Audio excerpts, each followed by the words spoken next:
Assalomu alaykum. Bugungi videoda biz bel grijasi va ischias, ya'ni sedalishi nerv siqilishi sababli beldan oyoq tomon tarqaladigan, igna sanchigandek bo'ladigan og'riq uchun eng samarali mashqni tayyorladik.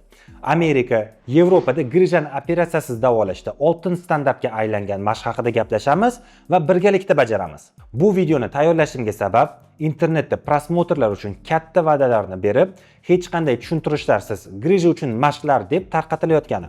Siz ularni qilasiz va hech qanday foyda olmaysiz va hatto ahvolingiz yanada og'irlashadi. Siz grija uchun mashq tanlayotganda bu narsani yaxshilab eslab qoling va diqqat qiling. Grija qaysi sohadan chiqqan?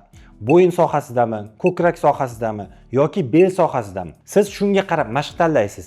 Lekin ko'pincha o'sha videolarda aytilmaydigan nuqta bu oqib chiqqan grija qaysi tarafga qarab chiqqan? Ichki tomonga qarabmi? Tashqi tomongami yoki yon tomonga qarabmi? Sanalgan holatlarimiz, turlarimizga qarab bajariladigan mashqlar ham mutlaq boshqa individual bo'ladi. Nima uchun bu xavfli desangiz, YouTube'da umumiy ravishda grija uchun deb mashq ko'rsatilsa-yu, agar sizda grijangiz orqaga qarab chiqqan bo'lsa va siz oldinga qarab cho'zilish mashqlarini qilsangiz, grijangiz yanada bo'rtib chiqadi va nervni qattiqroq qisib qo'yadi va siz o'zingizga o'zingiz zarar berib qo'yasiz. Shuning uchun bu videoni grijadan tuzalaman deb yurgan yaqinlaringizga albatta yuborib qo'ying. Ular ham vaqtlarini va sog'liqlarini yo'qotmasliklari uchun. Bugungi bajaradigan mashqimiz bel sohasidagi orqa miyaga qarab chiqqan grija va sedalishi nerv qisilishi uchun mashq. Bu usul butun dunyoga mashhur Makkenzi mashqi deb ataladi. Uning asosiy maqsadi og'riqni markazlashtirish. Bu nima degani? Qarang, agar sizda ischias bo'lsa, og'riq odatda beldan boshlanib pastga, ya'ni oyoqqa qarab tarqaladi. Ba'zilarda oyoq uvishishi yoki tok urgandek sanchib og'riydi. Bizning vazifamiz mana shu og'riqni oyoqdan chiqarib belga qaytarish. Mashqni boshlashimizdan oldin qarshi ko'rsatmalarni aytib o'taman. Kimlarga bu mashq mumkin emas? Birinchisi faset sindromi. Ikkinchisi spondilolistez. Bu umurtqa silishi. Agar sizda MRT xulosasida spondilolistez degan yozuv bo'lsa, bu mashqni shifokorning ruxsatisiz qilmang. Uchinchisi bu stenoz, ya'ni orqa miya kanalining torligi. Demak, mashqni boshladik. Sizga kerak bo'lishi mumkin bo'lgan narsa bor yo'g'i tekis yer va yostiqchalar kerak bo'lishi mumkin. Mashqni svetofor qoidasi bo'yicha bajaramiz. Agar mashq qilganingizda og'riq boldirdan yoki sondan ketib belga qaytsa, bu juda ham yaxshi belgi. Hatto belda og'riq bir oz kuchaysa ham qo'rqmang. Bu tuzalishning jarayoni. Agar beldagi og'riq qolib, oyoqdagi og'riq kuchaysa yoki pastga tushsa, bu juda ham yomon belgi. Demak, bu mashq sizga to'g'ri kelmaydi. Bunday holda siz mashqni darhol to'xtating va mutaxassisga murojaat qiling. Mashqimiz 3 bosqichdan iborat. Birinchi bosqich qattiq, tekis joyga qorningiz bilan yoting. Qo'llarni tana bo'ylab cho'zasiz. Ushbu holatda umurtqaga tushadigan bosim 0 ga teng. Gravitatsiya yordamida belingiz tabiiy egilishi tiklanadi va diskdagi bosim yo'qoladi. Tanangizni bo'shashtiring va shu holatda 3-5 daqiqa qimirlamay yoting. Agar oyoqdagi og'riq kuchaysa, qorningiz tagiga yostiqcha qo'ying. Yostiqchani tanangiz bo'ylab ham qo'yishingiz mumkin, xohlasangiz ko'ndalang qo'yishingiz ham mumkin. Ya'ni o'zingizga qulay bo'lsa bas. Chunki ayrim bemorlarga hatto shu holatda yotish ham og'riq beradi. Toki og'riq kamaymasa ekan, keyingi bosqichga o'tmaymiz. Agar og'riq biroz kamaysa, yostiqni olamiz va shu holatda 5 daqiqa yotamiz. Siz o'zingizda his qilishingiz kerak bo'lgan belgi bu boldirdagi og'riq kamayib, butkul ketishi kerak va shunda ikkinchi bosqichga o'tamiz. Ikkinchi bosqich yotgan joyimizda tirsaklar yordamida gavdani ko'taramiz va boshni orqaga tashlaymiz. Eng muhim nuqta shu yerda. Tos qismini tirishtirmang. Uni bo'shashtirish kerak. Agar dumba qisilgan bo'lsa, umurtqa ochilmaydi. Shu holda 30-40 soniya turamiz. Boshlanishiga chuqur nafas olishimiz shart emas. Bir tekis nafas olib turamiz. Belingiz pastga osilib tursin. Diskomfort ketib, og'riq kamaysa, bu holatda 2-3 daqiqa turishni boshlasangiz, keyingi bosqichga o'tamiz. E'tibor bering. Og'riq boldirdan songa ko'chdimi? Ya'ni og'riq markazga qarab harakatlansa, demak to'g'ri bajaryapsiz. Uchinchi bosqich asosiy qurolimiz. Bu mashq grijani joyiga kirgizadigan nuqta. Kaftlarni yelka tagiga qo'yamiz. Xuddi ajmani holatidek va qo'llarni to'liq to'g'rilab, gavdani ko'taramiz.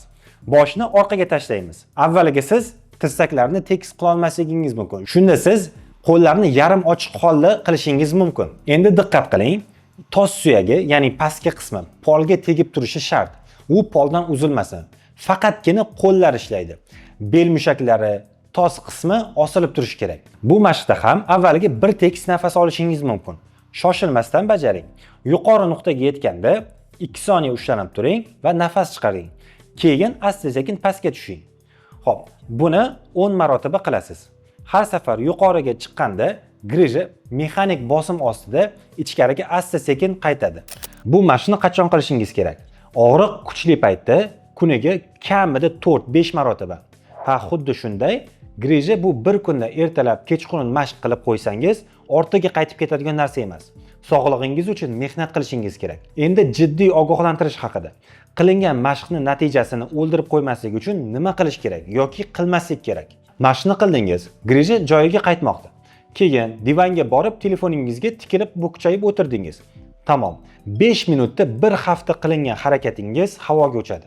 Keyingi 3 hafta davomida egilish degan so'zni lug'atingizdan o'chiring. Endi diqqat, natijani yo'q qiladigan kundalik 3 ta xato.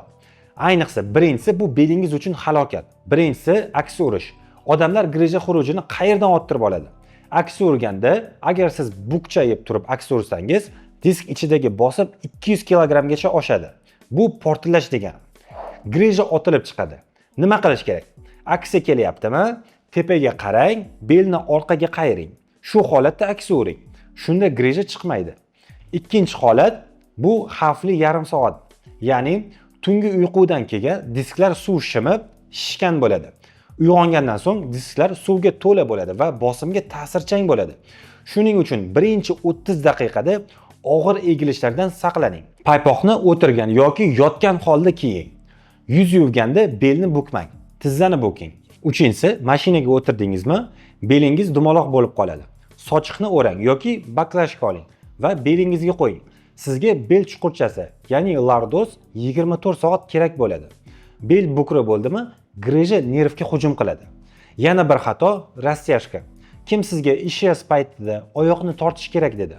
Siz yaralangan nervni cho'zyapsiz. Bu xuddi kesilgan barmoqni ikki tomonga tortishga o'xshaydi. Buni to'xtating. Hozir cho'zirish vaqti emas. Hozir qaytish vaqti. Xo'sh, nega bu mashqlar bunchalik samarali? Oddiy tilda tushuntiradigan bo'lsam, umurtqalarimiz orasida disk bor.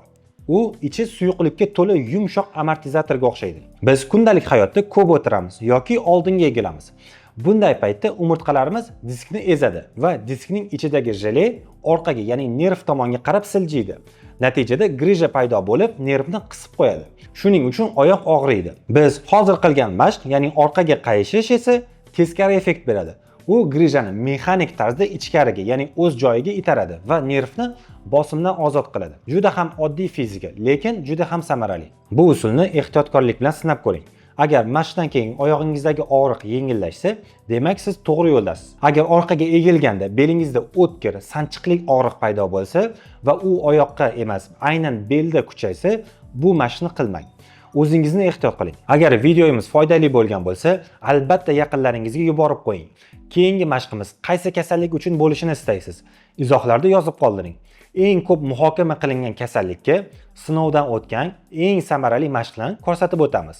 O'tkazib yubormaslik uchun obuna bo'lib qo'ying. Agar siz grijani operatsiya va ukollarsiz davolanmoqchi bo'lsangiz, Delta klinikasi mutaxassislari yordam berishga tayyor. Ushbu raqamlar orqali bog'lanishingiz mumkin. Kelasi videolarda ko'rishguncha xayr.